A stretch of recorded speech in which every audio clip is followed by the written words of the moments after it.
monkey chased the weasel. The monkey thought 'twas all in good fun. Pop goes the weasel. A penny for a spool of thread, a tuppence for a needle. That's the way the money goes. नमस्ते बच्चों, कैसे आप सब। मैं आशा करती हूँ कि आप सब बहुत अच्छे होंगे। So today we will see the fundamental of English part 2. In that we will cover here phrases, clauses and sentences. So जब हम phrases, sentences और clause को नहीं जानते तो एडवांस इंग्लिश पढ़ने के टाइम पे हमें बहुत ही डिफिकल्ट होता है कि हम, क्योंकि जो phrases होता है उसको कंजंक्शन जोड़ता है, टू phrases को कंजंक्शन जोड़ता है। जब हम एडवांस इंग्लिश या एडवांस इंग्लिश ग्रामर पढ़ने जाते हैं तब उस समय हमें क्या होता है कि फ्रेजेस पता होना चाहिए, क्लॉजेस पता होना चाहिए कि क्या फ्रेज है क्या क्लॉज है, तभी तो हम दो को जोड़ पाएंगे। ठीक है, तो इस वीडियो में हम बेसिक्स पढ़ेंगे कि फ्रेजेस क्या है और क्लॉजेस क्या है। तो आज मैं आप लोगों को फ्रेज वर्सेस क्लॉजेस और उसके टाइप्स बताऊंगी, वो कैसे हम यूज करते, कैसे हम आइडेंटिफाई करते। मेन तो होता है कि हम आइडेंटिफाई कैसे करते हैं फ्रेज को और क्लॉज को। ठीक है, तो चलिए आज हम देखते हैं फ्रेज, क्लॉज एंड सेंटेंसेस। ठीक है, तो now will see this phrases, clauses and sentences. In this phrases similarities we'll see, differences we'll see, and then we will see the example. Through example easily we can understand. It is group of words. जो phrase होता है वो group of words होता है, but clause में भी बोल रहा है कि group of words. ठीक है, इसमें भी बोल रहा है कि it is group of words. Same sentence में भी बोल रहा है it is group of words. मतलब कि ये तीनों जो है ये सिमिलर हैं। इसमें भी ग्रुप ऑफ फ्रेजेस में भी ग्रुप ऑफ वर्ड्स होते हैं, क्लॉजेस में भी ग्रुप ऑफ वर्ड्स होते हैं और सेंटेंसेस में भी ग्रुप ऑफ वर्ड्स होते हैं। Now we will see the differences. Differences क्या है? यहाँ पे जो फ्रेज होता है उसमें सब्जेक्ट वर्ब का कॉम्बिनेशन नहीं होता, there is no subject and verb combination, but clauses and sentences both are similar. Here we can see subject and verb combination. Here also we can see subject and verb combination. So this we can say the differences between phrases and clauses. No, there is no subject verb combination. There is subject and verb combination. And same in sentence also there is verb and subject combination. Right? ये जो होता है कि phrases में जो होता है subject verb का combination नहीं होता, इसीलिए वो कंप्लीट सेंस नहीं बनाता है. It does not make complete sense. Right, इसके लिए इसका कंप्लीट सेंस नहीं बनता. जो भी ग्रुप ऑफ वर्ड्स होते हैं फ्रेजेस में उसमें कंप्लीट सेंस नहीं बनता है. जब हम एग्जाम्पल देखेंगे तो हम इजिली समझ पाएंगे. अभी ये जस्ट रूल्स है, सिमिलैरिटीज है, डिफरेंसेस है, तो ये जो होता है ये बहुत इंपॉर्टेंट होता है. तो please note it while revising, while practicing. This is very important. Next one is it can give complete sense. इसमें दो होता है. एक तो ये होता है कि it can give complete sense, it can not give complete sense. कुछ टाइम पे ऐसा होता है, कुछ सेंटेंसेस में ये ग्रुप ऑफ वर्ड्स जो क्लॉज है ग्रुप ऑफ वर्ड्स में वो कंप्लीट सेंस देता है, और कुछ समय में ऐसा होता है कि वो ग्रुप ऑफ सेंटेंस में कंप्लीट सेंस नहीं देता है. राइट, तो यहां पे हम ये देखते हैं कि it can give complete sense, it can not give complete sense. इसमें दोनों होता है, एक बार ये कंप्लीट देता भी है और एक बार कंप्लीट नहीं भी देता. वो एग्जाम्पल देखेंगे तो समझ में आ जाएगा. बट जो सेंटेंस होता है ना, इट गिव कंप्लीट सेंस, ये कंप्लीट सेंस देता है. तो अभी तक हमने क्या देखा यहाँ पे कि it doesn't make complete sense. जो फ्रेज होता है, फ्रेज तो ग्रुप ऑफ वर्ड्स है लेकिन कंप्लीट सेंस नहीं देता. जो क्लॉज है वो दे भी सकता है और नहीं भी दे सकता है, वो दोनों में है, डिलेमा में है भाई. किसी किसी सेंटेंस में वो देता है कंप्लीट सेंस और किसी किसी सेंटेंस में कंप्लीट सेंस नहीं देता है. और जो ग्रुप ऑफ जो सेंटेंसेस है, सेंटेंसेस क्या है, वो कंप्लीट सेंस देता ही है. तो ठीक है, तो अब मैं आशा करती हूँ कि आपको समझ में आया होगा. अब ये नोट दिया है यहाँ पे, क्या है, if he comes I will help him. इसके थ्रू हम समझ लेते हैं कि कंप्लीट सेंस कहाँ है और इनकम्प्लीट सेंस कहाँ है. ठीक है, अगर हम इसको ही देखते हैं, इफ ही कम्स, यहाँ पे क्या है, ये सब्जेक्ट हो गया, ये क्या है, वर्ब है। सब्जेक्ट वर्ब का कॉम्बिनेशन होता है तो ये क्या होता है, क्लॉज होता है। ठीक है। If he comes I will help him. ठीक है।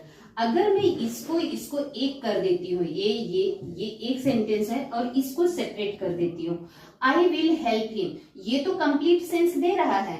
इसमें भी देखो ये सब्जेक्ट है, ये देखो वर्ब है। आई विल, आई जो है वो सब्जेक्ट है, विल जो है वो वर्ब है।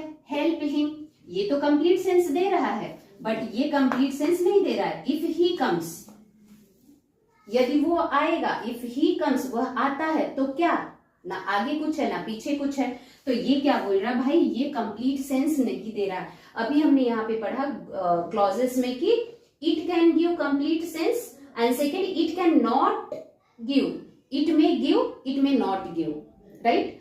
तो यहाँ पे ये जो सेंटेंस है ये कंप्लीट सेंस देता है, ये कंप्लीट सेंस नहीं देता है। अब आप बोलोगे कि मैम इसको हम आइडेंटिफाई कैसे करें, क्योंकि क्लॉज में भी वर्ब एंड सब्जेक्ट का कॉम्बिनेशन है और सेंटेंस में भी सब्जेक्ट एंड वर्ब का कॉम्बिनेशन है। अब दोनों में है, अब इसको हम क्या कंसीडर करें, इसको हम सेंटेंस कंसीडर करें या तो इसको क्लॉज कंसीडर करें।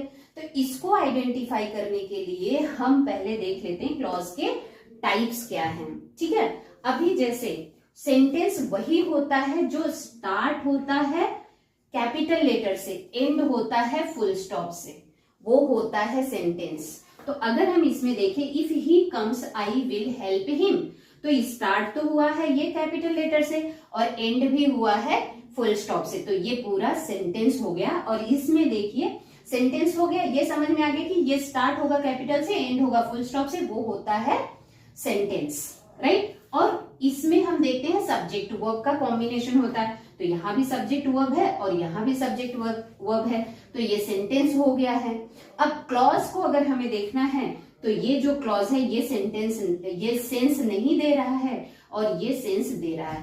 तो अब हम इसमें क्या देखना है हमें कि डिपेंडेंट एंड इंडिपेंडेंट, ये टू टाइप्स हैं। किसके टू टाइप्स हैं, ये क्लॉज के। एक तो है डिपेंडेंट, दूसरा वाला है इंडिपेंडेंट। ठीक है, इंडिपेंडेंट। अब इससे हमें वर्ड से ही, डिपेंडेंट इंडिपेंडेंट से ही पता चल रहा है कि ये जो सेंटेंस होगा, ये जो डिपेंडेंट क्लॉज है ये किसी पे ही डिपेंड होगा। तो अगर हम इसको कंसीडर करें, इफ ही कम्स, ये सेंस नहीं दे रहा है, तो ये क्या हो रहा है, ये डिपेंडेंट क्लॉज है। क्या है, dependent. I will help him, अगर मैं इसको ले लूं, मैं तो हेल्प करूंगी भाई उसको, तो ये पूरा कंप्लीट सेंस दे रहा है, तो ये क्या है, इंडिपेंडेंट क्लॉज है। ये क्या हो गया है, इंडिपेंडेंट क्लॉज है, राइट। और ये जो है ये डिपेंडेंट क्लॉज है। तो हमें सेंटेंस तो समझ में आ गया, ये बहुत ही सिंपल, बहुत इजी है भाई। कैपिटल से शुरू होगा, फुल स्टॉप पे खत्म होगा, दिस इज द सेंटेंस, और उसके अंदर वर्ब एंड सब्जेक्ट का कॉम्बिनेशन होगा, राइट। यहाँ पे जैसे है।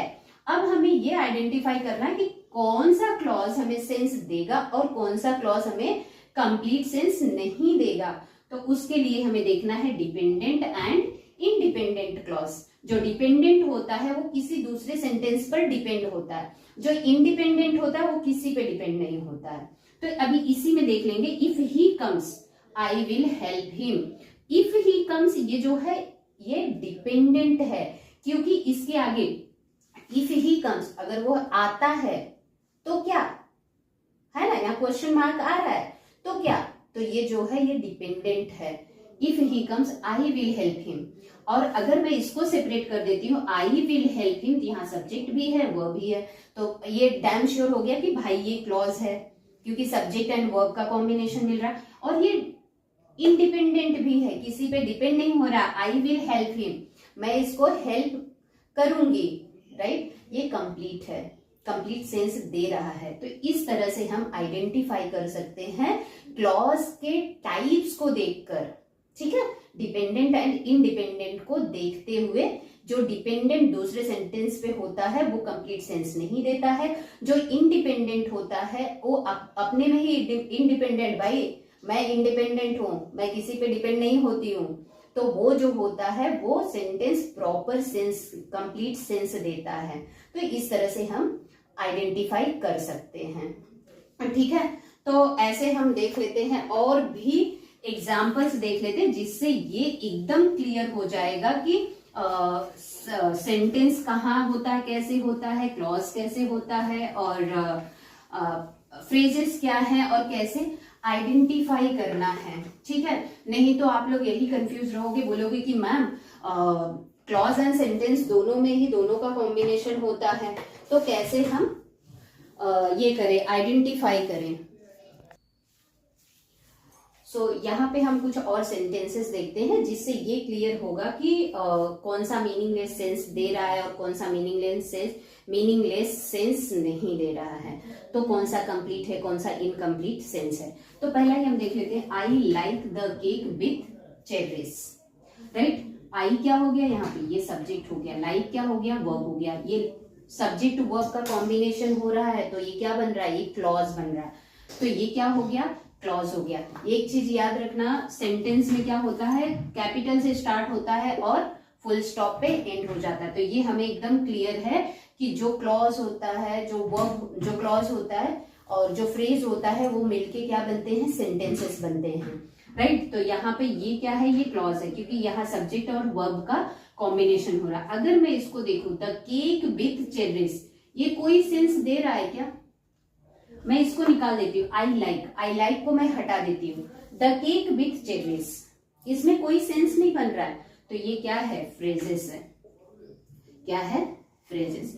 फ्रेज जो होता है वो कोई सेंस नहीं देता है, वो मीनिंगलेस सेंस देता है। ठीक है, तो इससे हम इजिली आइडेंटिफाई कर सकते हैं कि ये जो, एक तो ये सेंटेंस है क्योंकि इसमें सब्जेक्ट वर्ब का कॉम्बिनेशन है, सेकेंड थिंग ये स्टार्ट हुआ है कैपिटल से, एंड हुआ है फुल स्टॉप से। ठीक है, दूसरा हम इसमें देख रहे हैं कि द केक विथ चेरीज, जो ये केक है ये कैसा है, ये चेरीज है, इस केक में क्या है, चेरीज है, लेकिन इसमें वो कोई मीनिंग नहीं। द केक विथ चेरीज क्या है, ये मीनिंगलेस है। दूसरा हम देख लेते हैं, I like the cake which has cherries. Right, I like the cake which has cherries, इसमें भी क्या हो रहा है, इसमें देखेंगे ये सेंटेंस ही है, इसी को मैंने थोड़ा सा ट्विस्ट करके लिख दिया है।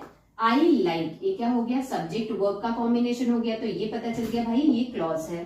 द केक, इसको छोड़ दिया, विच हैज, सब्जेक्ट वर्ब क्या हो गया, क्लॉज हो गया। तो दो क्लॉज मिलके क्या बन गए, सेंटेंस बन गए हैं। ठीक है, तो इस सेंटेंस में, इस एग्जाम्पल में हम देख रहे हैं कि दो क्लॉज हैं, ग्रुप ऑफ वर्ड्स है, इसमें ग्रुप ऑफ वर्ड्स है, दो क्लॉज हैं, दोनों क्लॉज मिलके क्या बना रहे हैं, सेंटेंस बना रहे हैं। I like the cake which has cherries, जो हैज है वो वर्ब है, विच जो है वो सब्जेक्ट है, आई सब्जेक्ट है, लाइक सब्जेक्ट वर्ब है। So the I like the cake which has cherries. Right, तो ये दो क्लॉज मिलके एक सेंटेंस बना रहे हैं। ठीक है, नेक्स्ट हम देख लेते हैं, the book is lying on the table. ठीक है, यहाँ हम देख रहे हैं कि द बुक जो है वो सब्जेक्ट है, इज जो है वो वर्ब है, तो ये दोनों मिलके क्या बन गए हैं, क्लॉज बन गए हैं। ऑन द टेबल, कहाँ पे लाइन है, टेबल पे, इसको मैं पूरा निकाल देती हूँ यहां से। ठीक है, ऑन द टेबल क्या, ये क्या है, ये सेंसलेस है। ग्रुप ऑफ वर्ड्स तो है, 1 2 3 वर्ड्स है, ग्रुप ऑफ वर्ड्स है, लेकिन कोई मीनिंग नहीं बता रहा, कोई सेंस नहीं बता रहा है, तो ये क्या हो गया, हमारा फ्रेजेस हो गया। यहाँ फर्स्ट में हमने देखा है कि ये फ्रेजेस है, सेकंड में हमने देखा कि टू क्लॉजेस मिलके एक सेंटेंस फ्रेम किए हैं, यहाँ पे हमने देखा कि क्लॉज एंड फ्रेज मिलके सेंटेंस फ्रेम किए हैं, क्योंकि इसका कॉम्बिनेशन, ग्रुप ऑफ वर्ड्स का जो कॉम्बिनेशन होता है वो क्लॉज में भी है, सेंटेंस में भी है और फ्रेजेस में भी है। तो यहाँ पे देखिए ये क्लॉज भी है और ये फ्रेज है, ये दोनों मिलके क्या कर रहे हैं, एक सेंटेंस फ्रेम कर दिए। एक और एग्जांपल देख लेते हैं, उसके बाद में हम उसके टाइप्स देखेंगे, फ्रेजेस के टाइप्स एंड क्लॉज के टाइप्स, सो एकदम क्लियर हो जाएगा। हिज ब्रदर हेल्प्ड मी, अब यहां हम देख लेते हैं हिज ब्रदर, ये क्या हो गया, सब्जेक्ट हो गया, हेल्प्ड मी, हेल्प्ड क्या हो गया, वर्ब हो गया। अब ये हमें एकदम क्लियर हो गया भाई ये क्लॉज है।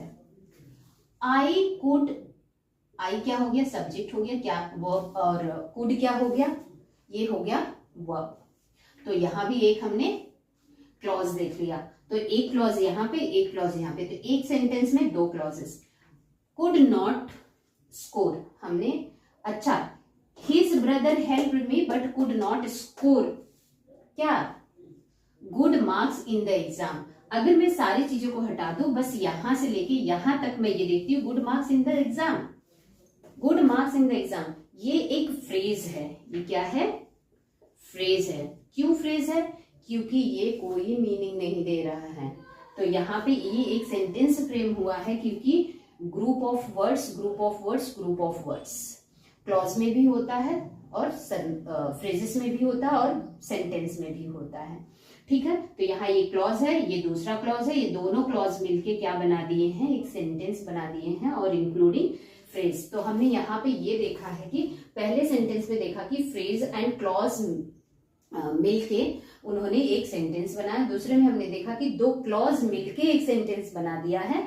और तीसरे में हमने देखा कि ये फ्रेजेस, क्लॉज एंड फ्रेज मिलके सेंटेंस बना रहे हैं, और इसमें दो क्लॉज मिलके और एक फ्रेज मिलके सेंटेंस बना रहे हैं। तो अगर हमें सेंटेंस को आइडेंटिफाई करना है, तो उसमें हमें सबसे पहले फ्रेज एंड क्लॉज को आइडेंटिफाई करना है, क्योंकि फ्रेज एंड क्लॉज ही मिलके एक कंप्लीट सेंस देते हैं और कंप्लीट सेंटेंस देते हैं। ठीक है, तो मैं आशा करती हूँ कि आपको ये समझ में आ गया होगा। So I have tried my best to make you understand. अगर आपको ये वीडियो पसंद आए तो like, subscribe and share among your friends, and comment box में कमेंट करते रहिए, बेल आइकन प्रेस करके रखिए ताकि अपकमिंग वीडियोस आपको मिलता रहे। Thank you.